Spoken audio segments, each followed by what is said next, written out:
वेद के ऋषि कौन है? अग्नि। अच्छा, और इसमें कांड कौन सा है? ज्ञान कांड। जोर से बोलना, ज्ञान कांड। और मंत्रों की संख्या कितनी है? 10,589। बहुत सुंदर। तो यही सारी चीजें उसमें मैं बता रहा हूं। तो क्योंकि ये सारी चीजें ऐसी हैं कि हमें प्रत्येक सनातनियों को जानना आवश्यक, क्योंकि आज आप देखिए, आप मुसलमान के एक छोटे से बच्चे से पूछेंगे कि भाई तुम्हारा धर्म ग्रंथ कौन सा है, अभी ये हिचकिचा रहे हैं क्या है, क्योंकि इन्हें नहीं पता है। इन्होंने कभी भी इससे पहले अपने घर में हिंदू होने से कुछ नहीं होता। हम कहते हैं कि भाई सनातन धर्मी, सनातन धर्मी। हम अपने बाइक के आगे, कार के आगे उसको हमने क्या लिखा लिया? कट्टर हिंदू। एक अभी बीच में ट्रेंड चला था कि एक यूट्यूबर है एल्विश यादव करके, आप सभी शायद जानते होंगे उसको। तो उसने एक ट्रेंड चलाया था कि आप सभी अपनी कार के आगे, बाइक के आगे लिखवाएं कट्टर हिंदू। अब सभी युवाओं ने उसकी बातों से प्रेरित होकर के अपनी सभी कारों में और बाइक में जितने भी वाहन है सब में लिखवा दिया कट्टर हिंदू। अब मैं सभी से, उससे तो मैं पूछ नहीं सकता, लेकिन सभी से मैं पूछना चाहता हूं कि क्या उसमें कट्टर हिंदू लिखाने से हम कट्टर हिंदू हो गए? नहीं हुए। क्यों नहीं हुए? कट्टर हिंदू के कार्य क्या हैं, उसको करना क्या चाहिए, उसको ये तक पता नहीं है कि हमारा धर्म ग्रंथ क्या है, और वो अपने आप को कट्टर हिंदू कहेगा। और उसमें कार में लिखाने से कट्टर हिंदू हो गया? मैं तो नहीं मानता। और कट्टर हिंदू तो लिखा लिया, लेकिन आप उसको देखें कि वही भाई, उनको पता नहीं कि भाई कट्टर हिंदू, हिंदू के काम क्या है, सनातनियों के काम क्या है, उन्होंने लिखाने थोड़ी है, उन्होंने लिखा लिया। और वही गाड़ियां हम देखते हैं कि शाम को शराब के ठेके में खड़ी हुई दिखती है। क्या यही हिंदुओं के काम है? नहीं। बाइक में और कार में लिखा लेने से हिंदू नहीं है। हिंदुओं के कर्तव्यों को जानिए, हमारे महापुरुषों के ग्रंथों को पढ़िए, तब आपको पता चलेगा कि क्या है। तो इसलिए इन बच्चों को और इस सोशल मीडिया के माध्यम से भी मैं एक महीने चलाए कि लोगों को बताएंगे कि किसका क्या सही अर्थ है। नहीं तो बिना जाने ही हम कुछ भी करते हैं लोगों के बहकावे में आके। भाई पहले उसको हम आपको कहेंगे कि आपको चीनी नहीं खाना है, आपको चीनी नहीं खाना है या नमक नहीं खाना है, तो उसमें आपको मैंने बताया, तो आपका एक कर्तव्य नहीं है कि आचार्य जी ने बता दिया तो चलो हम चीनी छोड़ देते हैं, बल्कि उसमें आपको चिंतन और मनन करना है कि आखिर उन्होंने इस चीज के लिए मना क्यों किया। जैसे उसने बोला कि भाई आप अपनी कार में, बाइक में हिंदू लिखवाएं, तो किसी ने विचारा नहीं उसके बारे में कि आखिर हिंदू है क्या। कल को आगे किसी ने पूछ लिया कि भाई ये कट्टर हिंदू लिखा रखा है, आखिर इसका मतलब क्या है, तो हमें पता ही नहीं कि भाई कट्टर हिंदू क्या है। सनातनी लिखवा रखा है, सनातनी है क्या, सनातनियों के कर्तव्य क्या हैं, उसका पालन, उसका निर्वहन तो हम कर नहीं रहे, और कार में लिखा के और यहाँ पर लगा के, टोपी लगा के घूम रहे हैं। तो इसलिए अब वेद में एक मंत्र है, यजुर्वेद के 40वें अध्याय का 3रा मंत्र, कहते हैं अशुर्या नाम ते लोका अंधे न तमसा वृता तांस्ते प्रेत्यापि गच्छन्ति एके चाक महानो जनाः। उस दिन आचार्य इंद्रदेव जी आए थे, उन्होंने भी कहा था कि जरूरी नहीं है कि आप चारों वेदों को कंठस्थ करें और चारों वेदों को ही आप कंठस्थ करके ये आपका जीवन का उत्थान होगा। आपने अगर चारों वेदों में से एक मंत्र की भी व्याख्या को अपने जीवन में धारण कर लिया तो आपके जीवन का उद्धार हो जाएगा। तो आज उसी बात को बताने के लिए मैंने इस मंत्र की व्याख्या करना है मुझे कि भाई असूर्या नाम ते लोका, इसमें कहा गया है कि असूर्या नाम ते लोका, वे लोग असुर के समान हैं, अंधे न तमसावृता, और अंधकार की ओर जाते हैं, तांस्ते प्रत्यापि गच्छन्ति एके चाक महानो जनाः, और अंधे न तमसावृता, उनकी वृत्ति और वो अगले योनि में वो कैसी योनि पाते हैं, भोग योनि पाते हैं, दुख रहित, दुख जिसमें योनियों में दुख मिलता है, केवल मनुष्य योनि में ही हम सुख की प्राप्ति कर सकते हैं, बाकी योनियां तो सब दुख रहित, दुख से युक्त हैं। कभी ईश्वर ने निष्कृष्ट योनि, कभी ईश्वर ने वृक्षों के योनि हमें दे दिया, कभी कुत्ते के दे दिया, उसमें तो केवल भोग है, उसमें करना क्या है, उसमें तो अपना खाना पीना है और मौज मस्ती और बच्चे पैदा कर, इतना ही है उसमें। उनमें, और बाकी हम मोक्ष की इच्छा नहीं कर सकते, सुख की इच्छा नहीं कर सकते। इसलिए इसमें कहा है कि असुरिया नामते लोका, वे लोग असुर के समान हैं जो कि इन वृत्तियों में, कुछ कुवृत्तियां हैं उनमें फंस जाते हैं, और उनकी गति क्या होती है, फिर उनको अगली योनि में कैसा जन्म मिलता है, जैसा कि अभी हमने बताया। और जो किनको ऐसा मिलता है, जो चात महानो जन अपनी आत्मा का, अपनी आत्मा के विचारों का हनन करता है। हनन करना मतलब उसको ना मानना। तो मनुष्य में एक ऐसी विचारधारा बनी है, और एक विचित्र विचारधारा है। कुछ जानते हुए भी कहीं सुन लेते हैं कि हमें बुरा कर्म नहीं करना चाहिए, और उसको जानते भी हैं कि बुरा कर्म नहीं करना चाहिए। कहीं से सुन के आए कि प्रवचन में हो रहा था कि भाई बुरा कर्म नहीं करना चाहिए, उन्होंने आगे घर में सोचा भी कि बुरा कर्म नहीं करना चाहिए, इसका परिणाम गलत है। लेकिन नहीं नहीं नहीं नहीं करते हुए भी उस कार्य को वह व्यक्ति कर लेता है। ऐसा क्यों? और कर लेता है, फिर वो पछताता कि हाय ये मुझसे क्या हो गया, ये तो मैंने बहुत गलत कर दिया, फिर उसका पछतावा। लेकिन वो करता है, उसको आगे भी करने की कोशिश करता है और करता ही जाता है। फिर उसने पाप कर्म तो कर दिए, बुरे कर्म तो कर दिए, फिर उससे बचने का उपाय ढूंढने लगता है कि भाई हमने पाप तो कर दिए, बुरे कर्म तो कर दिए, अब इससे बचने का उपाय क्या है। तो वह फिर मंदिरों में जाता है, मठों में जाता है, पूजा करवाता है, हवन करवाता है, तीर्थ यात्रा जाता है, पवित्र जल में डुबकी तक लगाता है कि हमारे सारे पाप धुल जाएंगे, इन बुरे कर्मों के परिणाम से मैं बच जाऊंगा। क्या ऐसा हो सकता है? कदापि नहीं। वैदिक धर्म में वैदिक मान्यता ये है कि आपने यदि बुरे कर्म किए हैं तो उनका परिणाम आपको भोगना ही पड़ेगा, उसका कोई उपाय, कोई समाधान नहीं है। किसी के पास, आप किसी के पास चले जाइए, चाहे बागेश्वर धाम के पास चले जाइए, चाहे राम भद्राचार्य जी के पास, कहीं भी चले जाइए, उसका कहीं वो बताते भी हैं उपाय बताते। अगर उनके पास जाते हैं धर्म गुरुओं के पास, उपाय बताते भी हैं कि इतने ऐसा करवा लो, इतनी परिक्रमा उसके लगा लो, इतने बार गंगा जी में जाकर डुबकी लगा लो, आपके सारे पाप धुल जाएंगे। लेकिन वैदिक मान्यता क्या कहती है कि नहीं, इसका कोई उपाय, कोई समाधान किसी के पास नहीं है, उसका परिणाम तो आपको भोगना ही पड़ेगा। हाँ, जो आपने दान पुण्य हवन इत्यादि किए हैं, वो आपके पुण्य दो अकाउंट बने हुए हैं आपके ऊपर, भगवान ईश्वर के पास, एक पुण्य कर्मों का, एक पाप कर्मों का। तो आप यदि पुण्य करते हैं तो वह पुण्य वाले अकाउंट में आपका नोट किया जाएगा, और पाप करते हैं तो पाप वाले।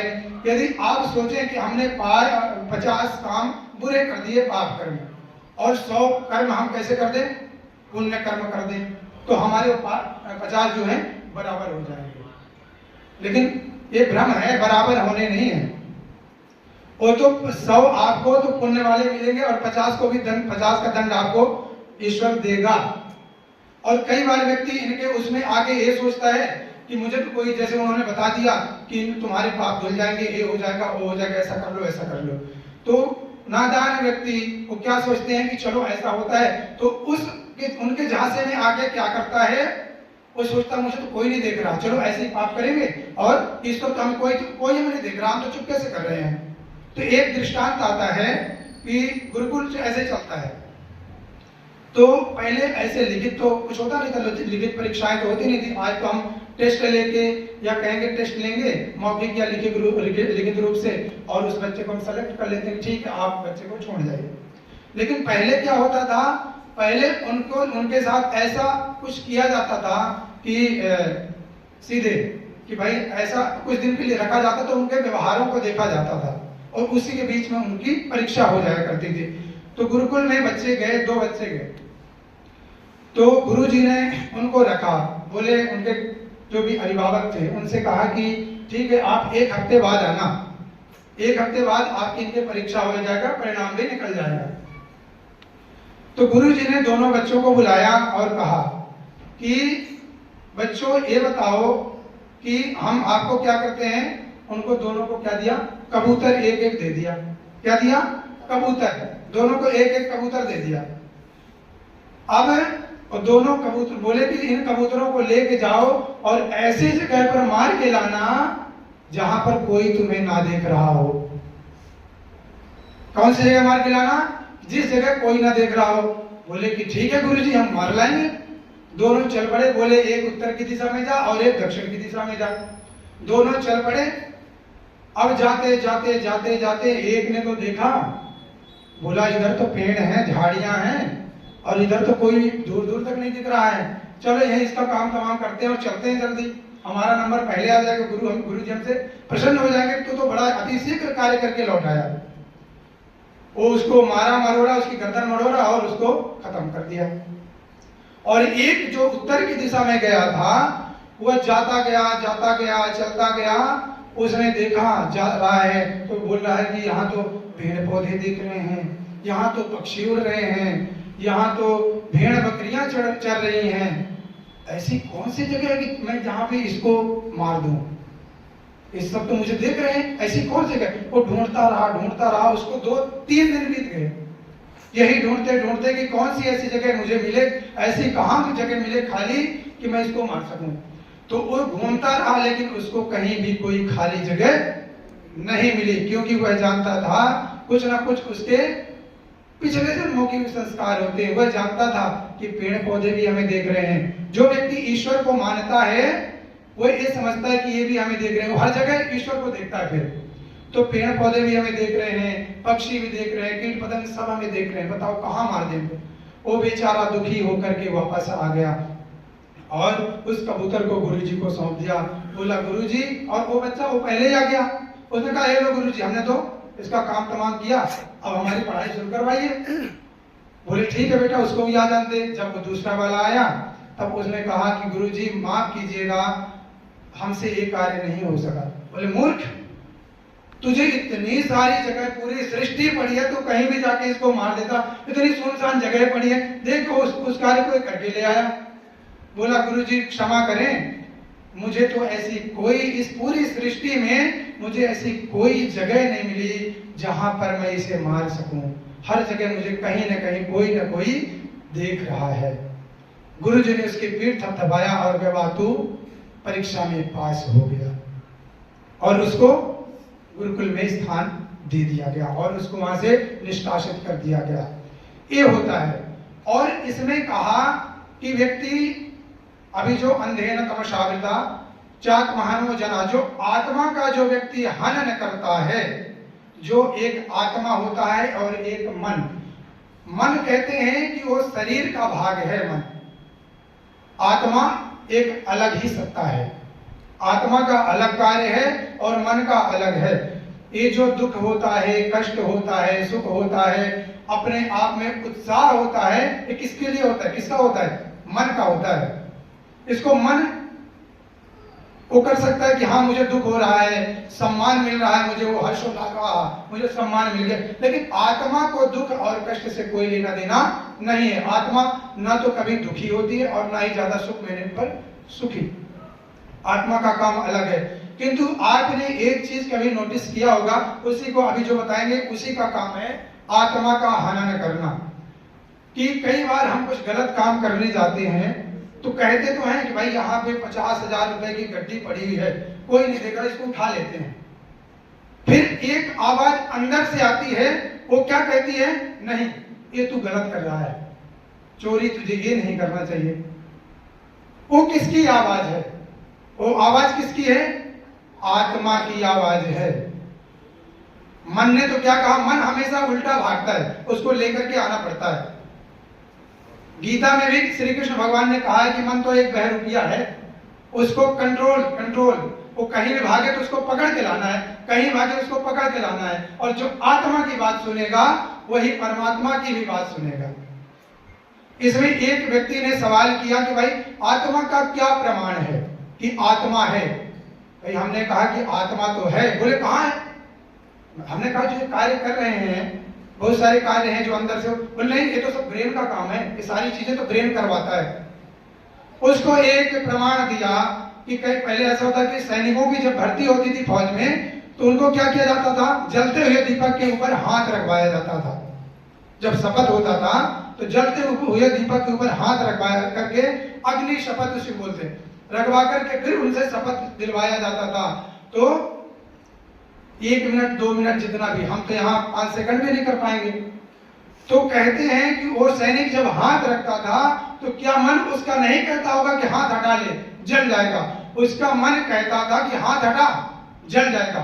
लेकिन जो अंदर से आवाज आई कि नहीं तुझे देश की सेवा करना है, वह आत्मा की आवाज है, वही आत्मा है। इसमें एक प्रमाण है। फिर कई बार ऐसा होता है व्यक्ति का स्वार्थ, इसमें अगर आत्मा की बात ना सुने तो स्वार्थ भी छुपा होता है व्यक्ति के अंदर कि नहीं हम तो अपने लिए काम करेंगे। उसमें अगर इसने नहीं माना कि भाई आत्मा क्या कहती है, आप निस्वार्थ भाव से काम करें, व्यक्तियों की सेवा करें, ये करें, लेकिन उसमें कई बार क्या होता है स्वार्थ, व्यक्ति के अंदर स्वार्थ छिपा होता है। तो माता जी ने उस दृष्टांत को सुना है तो उसको कहता हूं कि एक बार स्वार्थ और निस्वार्थ, जो व्यक्ति स्वार्थी होकर के काम करता है वो कभी भी जीवन में सुखी नहीं हो सकता, और जो निस्वार्थ भाव से काम करता है, दूसरों के प्रति, दूसरों के सुख के लिए कार्य करता है, वो हमेशा सुखी होता है। तो एक बार श्री कृष्ण और अर्जुन कहीं जा रहे थे, तो उनको जाते जाते एक गांव में रास्ते में एक गरीब ब्राह्मण, दरिद्र ब्राह्मण मिल गया। तो वह ब्राह्मण मिला, वो ब्राह्मण बिल्कुल भिखारी, जिसको भिखारी कह सकते हैं, उसके पास कुछ भी नहीं, पहनने के लिए कपड़े भी नहीं, एक लंगोट लपेट के घूम रहा है दरिद्रता में। उसको देखा तो अर्जुन को दया आ गई। अर्जुन ने कहा प्रभु ये क्या है, बताइए, ऐसे भी व्यक्ति घूम रहे हैं जिनके पास खाने के लिए नहीं है, पहनने के लिए कपड़े नहीं है, बताइए इनका क्या कर सकते हैं। बोले इनका कुछ नहीं कर सकते हैं, इनके कर्मों का परिणाम है। लेकिन अर्जुन को दया आई और उन्होंने कहा नहीं, हम ऐसे इनको नहीं छोड़ेंगे। अर्जुन ने निकाला और एक पोटली में खूब सारे हीरा जवाहरात और पैसे उसको दे दिया। बोला लो अब आपको भिक्षा मांगने की आवश्यकता नहीं है, दर दर भटकने की आवश्यकता नहीं है। उस ब्राह्मण ने लिया और बड़ा प्रसन्न हुआ कि वाह अब तो मौज आ गई, अब तो पूरी जिंदगी आराम से जिएंगे, बढ़िया बढ़िया खाएंगे, बढ़िया घर बनवा लेंगे, हवेली तनवा लेंगे, उसमें आराम से रहेंगे। फिर क्या हुआ, उसके घर में क्या हुआ, चोर आया। चोर ने क्या किया, छीन के ले गया। वो सारे पैसे उसने अपने पास ही रखता था। अपने उसको क्या है, जब कहते हैं ना दो स्थितियों में व्यक्ति पागल हो जाता है, एक तो धन का बिल्कुल लोप हो जाए, धन हो नहीं, और एक धन ज्यादा हो जाए तो व्यक्ति पागल हो जाता है। तो वो अपने पास ही लेके सोता था। तो चोर आया, उसने देखा, छीन के ले गया। अब उसकी वही स्थिति पुनः बन गई, वो पुनः वही स्थिति में आ गया, भीख मांगने लगा। फिर से कृष्ण और अर्जुन जा रहे कहीं, उन्होंने देखा कि फिर बोला अरे प्रभु इसको तो मैंने दिया था, फिर इसको इसकी क्या हालत हो गई। बोले चलो पूछ लो। वो जाके पूछने लगे, बोले कि हे ब्राह्मण देवता, हमने तो आपकी इतनी सहायता की, हमने आपको धन दौलत से भरपूर कर दिया, आप चाहते तो बड़ा सुखी जीवन, लेकिन आपकी यही स्थिति। बोले क्या करें महाराज, एक चोर आया और छीन के ले गया। अर्जुन समझ गए, बोले इसके कर्मों में, इसके भाग्य में जो है सुख नहीं लिखा, इस सुख को नहीं भोग सकता, इसकी तो यही हालत होनी है चाहे कितना भी दे। फिर अर्जुन ने कहा कि चलो एक बार और प्रयास कर लेते हैं।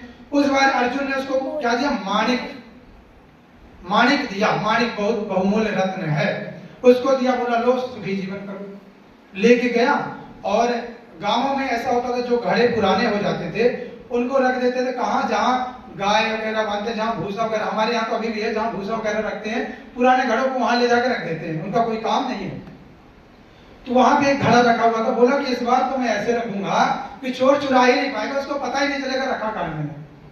उसने ऐसी जगह ले जाके अपनी पत्नी को भी नहीं बताया, बोला किसी को बताऊंगा नहीं, चुपचाप इसका उपयोग करूंगा, फिर तब पता चलेगा। ले जाके उस घड़े में डाल दिया। जब डाल दिया और आ गया, बोला इसका उपयोग करूंगा, अभी नहीं बताऊंगा, 2-4-6 दिन बाद बताऊंगा, नहीं तो अभी शक हो जाएगा। तो बोला ठीक है। अब वो रहने लगा उसी में, बिल्कुल ध्यान उसका उसी में। तो एक दिन उस ब्राह्मण की पत्नी घड़े में पानी लेने जा रही, घड़े में पानी लेने जा रही, और पानी भर के नदी में, पहले पानी भरने जाती नदी तालाबों में, पानी भर के आ रही थी और रास्ते में पता नहीं कैसे उसका घड़ा फूट गया। जब घड़ा फूट गया तो अचानक उसके, अब बोली कि पानी किस में, अचानक से ध्यान है कि वो मेरा पुराना घड़ा वहां पे रखा हुआ है। वो गई और उस गई घर और उस घड़े को लिया, उसने देखा नहीं कि उसके अंदर रखा क्या है क्या नहीं है। घड़े पर गई और नदी में ले जाकर डुबो के बढ़िया धुल दिया और वो माणिक गिर गया कहाँ? नदी में। अब जब नदी में माणिक गिर गया, वो पानी भर के चली आई, उसको नहीं पता कि उसमें क्या था क्या नहीं था। पानी भर के चली आई, अपने घर में आ गई और ब्राह्मण का ध्यान तो पूरा कहाँ था? उसी घड़े में ही रहता था। 4 बार जाके देखे, उसने जाके देखा कि है कि नहीं है, देखा कि वो घड़ा ही नहीं है। वो दौड़ता हुआ आया, अपनी पत्नी से बोला, भाग्यवान वहां तो घड़ा रखा हुआ, तो घड़ा कहाँ है? उसने बोला, स्वामी क्या करें, घड़ा हमारा फूट गया था जिसमें पानी भरते थे, अब अभी तो इतनी सुविधा है नहीं कि हम घड़ा अभी ले ले। तो उसने क्या क्या बोला कि उसको मैं लेके गई, पानी ले आई। अब पानी तो ले आई, अब उसने सिर पकड़ लिया, बोला अब मेरा कुछ नहीं हो सकता, अब मैं समझ गया कि मेरा ये भाग्य ही खोटा है, मेरे भाग्य में सुख कभी लिखा ही नहीं है। फिर उसी वेश में, फिर उसी दिशा में चल पड़ा, भिक्षा मांगने लगा भिक्षुक के वेश में। फिर कृष्ण और अर्जुन की मुलाकात हो गई। अब देखा, बोले कि देख लो अर्जुन, यही है, इसी को तो तुमने इतना सारा धन दौलत माणिक हीरा मोती जवाहरात दिया था, इसकी स्थिति देख लो, मैंने कहा था इसके जीवन में सुख नहीं लिखा है। बोले प्रभु अब मैं इसका कुछ नहीं कर सकता, आपकी बात मैं समझ गया। तो कृष्ण भगवान क्या कहते हैं कि अब इसका मैं करूंगा, अब आप देखो। तो कृष्ण भगवान उनसे जाके पूछा, हाँ भाई इतना सब कुछ देने के बाद फिर तेरी वही स्थिति, मतलब तुझे सुख नहीं चाहिए? बोला प्रभु चाहिए तो, लेकिन मिले कैसे, मेरे भाग्य में सुख नहीं है। तो अर्जुन ने कहा, हाथ खड़े कर लिए, बोले प्रभु अब मैं तो इसकी सहायता नहीं कर सकता, आप ही देख लो। बोले ठीक है अब मैं करता हूं, आप देखो। कृष्ण भगवान उसको कितना? 2 पैसे देते हैं। 2 पैसे बहुत, दो उस समय का 2 पैसे, 2 पैसे देते हैं और कहते हैं ले जाओ और अपना जीवन सुखी बनाओ। वो ब्राह्मण भी कहता है और अर्जुन भी कहता है, अरे मैंने इसको इतना सारा दे दिया तब इसका जीवन सुखी नहीं हुआ, तुम्हारे 2 पैसे से इसका जीवन सुखी हो जाएगा। बोले अब तुम देखते रहो 2 पैसे का कमाल क्या है। वो ब्राह्मण 2 पैसा लेकर के जा रहा था, वो भी सोचते हुए जा रहा था क्या करूंगा इन 2 पैसों का। कृष्ण भगवान की भी मति मारी गई है, 2 पैसे मुझे पकड़ा दिए और बोले जीवन सुखी बनाओ। वो जा रहा था रास्ते से, उसने रास्ते यही सोचते कि ना तो इसमें मेरा पेट भरेगा ना परिवार का पेट भरेगा, करूंगा क्या 2 पैसे का। तो उसने देखा कि एक मछुआरा मछली मार रहा था, तब उसके मन में ये आया कि ब्राह्मण तो था ही, उसने देखा कि मछली मार रहा, उसने कहा कि 2 पैसों में मेरा पेट तो भरना नहीं है, ना ही मेरे परिवार का भरना, चलो इस मछली की ही जान बचा लेता हूं इन 2 पैसों में। वो गया मछुआरे के पास, बोला भाई मछली बेचेगा? बोला बेचने के लिए तो कर रहा हूँ, मार रहा हूँ। बोला ठीक है मछली मुझे दे दे। उसने बोला ठीक है ले लो, मैं तो बेचना ही है मुझे। उसने दे दिया। अब जब दे दिया उसने मछली को ले लिया। अब जब मछली को लेकर के रास्ते से जा रहा था, बोला कि अब कहीं दूर इसको नदी में छोड़ दूंगा, पुनः इसका जीवन इसको मिल जाएगा। रास्ते से जा रहा था, अचानक मछली के गले से मुंह से माणिक गिर गया। माणिक निकला, ब्राह्मण ने देखा, कहा अरे मिल गया मिल गया मिल गया। तो उसी रास्ते से चोर भी जा रहा था, तो उस चोर समझ नहीं पाया। वो चोर क्या क्या सोचता है कि इसने ब्राह्मण ने मुझे देख लिया और कहता है कि मिल गया मिल गया मिल गया, मतलब चोर मिल गया। उसने उसकी पोटली वहीं फेंका और भाग गया। ब्राह्मण ने देखा कि अरे चोर भी यहीं पे पोटली फेंक के भाग गया। अब वहां पर देखिए उस ब्राह्मण को माणिक भी मिल गया और उसका गया हुआ धन भी मिल गया। वो किसका प्रमाण है? उस समय जब ब्राह्मण को धन बहुत सारा मिला था, माणिक मिला था, उस समय उसके अंदर स्वार्थ छिपा हुआ था, तब उसका उत्थान नहीं हुआ, उसको सुख नहीं मिला। लेकिन जब कृष्ण भगवान ने उसको 2 पैसे दिए, तो 2 पैसे लेकर के उसके प्रति, दूसरों के प्रति सेवा की भावना जगी, दूसरों के प्रति उसने कहा कि मछली का जीवन सुखी हो जाए, दूसरों के प्रति उसकी भावना जगी कि दूसरों का भी जीवन सुखी होना चाहिए। तब उसको गया हुआ धन भी मिल गया और गई हुई माणिक भी मिल गई। ये परिणाम होता है निस्वार्थ भाव कार्य करने से। तो 10 मिनट दिया गया था, समय और ज्यादा हो गया, तो आप लोग इस पे चिंतन मनन करेंगे। बहुत बहुत धन्यवाद।